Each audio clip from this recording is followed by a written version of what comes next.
to see while I was sleeping, and the vision that was planted in my brain still remains within the sound of silence. These streets I walked alone, narrow streets of cobblestone,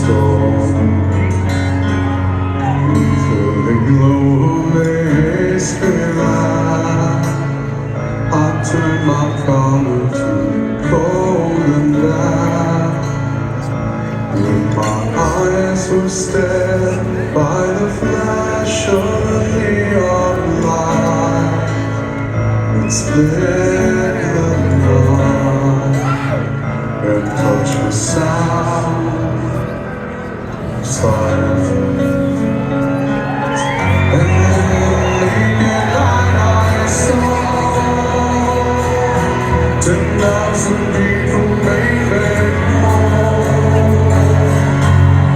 People talking without speaking, people hearing without listening, people writing songs and voices never shared, and no one dared disturb the sound of silence.